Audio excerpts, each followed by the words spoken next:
कानपुर नामक एक गांव में मुकेश नाम का एक दिहाड़ी मजदूर जो हर दिन कमाकर खाने वाला था।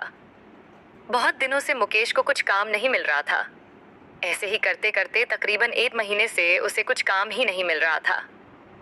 घर चलाने में भी बहुत समस्या हो रही थी। वह दिन भर घर में ही रहता था। एक दिन जब वह बैठा तब उसकी पत्नी लक्ष्मी वहां आती है और उसने मुकेश से कहा, जी, आजकल में घर का राशन खत्म हो जाएगा और पैसे भी ज्यादा नहीं हैं। अब जल्द से जल्द आपको काम ढूंढना होगा। मैंने बहुत प्रयास किया लेकिन कहीं काम ही नहीं मिल रहा। क्यों ना हम खाने की दुकान लगाए, जैसे समोसे का। समोसा मैं तैयार कर दूंगी और साथ ही में चाय भी बेच सकते हैं, जिससे थोड़ा तो पैसा आएगा। घर में पुराना ठेला भी रखा हुआ है, इसी बहाने काम भी आ जाएगा। मुकेश को यह सुझाव कैसा लगा? जाने पार्ट 2 में।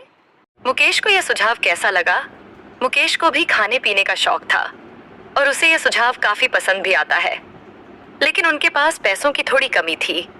तो मुकेश अपने किसी चाचा जी के पास जाता है कुछ पैसे उधार लेने पर। फिर मुकेश दुखी होकर अपने दोस्त के पास जाता है, शायद वह कुछ मदद कर दे, लेकिन उसके दोस्त ने भी मना कर दिया। लेकिन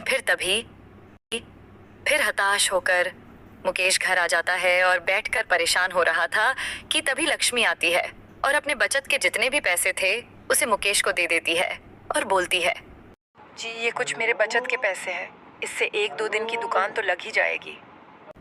मुकेश के पास एक पुराना ठेला रखा हुआ था। वो उसे साफ करता है और दोनों अगले दिन समोसों से भरा ठेला लेकर जाने लगते हैं कि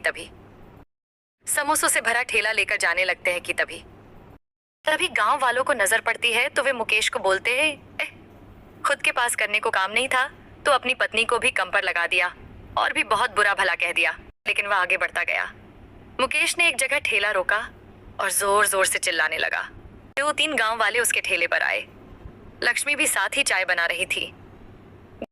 गांव वालों ने खाए और बोला, अरे भाई मुकेश, समोसे तो काफी स्वादिष्ट बने हैं यार, मजा आ गया खाकर, वाह। गांव वालों ने तारीफ करते नहीं थक रहे थे। और अगले ही दिन मुकेश ने जैसे ही ठेला लगाया, गांव वालों ने उसे घेर लिया और देखते ही देखते पूरा ठेला खाली हो गया। लक्ष्मी की चाय के भी लोग दीवाने हो गए थे। आज मुकेश की काफी बिक्री हुई, जिससे दोनों बेहद खुश थे। दोनों की आमदनी अच्छी होने लगी और अब उन दोनों का जीवन अच्छे से कटने लगा। इस कहानी की सीख यह है कि आदमी या औरत कोई भी हो, हमें हार पहले ही नहीं माननी चाहिए जब तक हम सफलता के मुकाम पर न पहुंचे। हमारी कहानी में अगर मुकेश और लक्ष्मी हार मान लेते कि हमारे पास तो 2 दिन का ही राशन है, सोचकर परेशान न होकर उन्होंने नया काम चालू किया और वे उसमें सफल भी हुए। आशा करते हैं आपको यह कहानी पसंद आई होगी। कोई गलती हो तो बताएगा, हम उसे सुधारने की पूरी कोशिश करेंगे। धन्यवाद।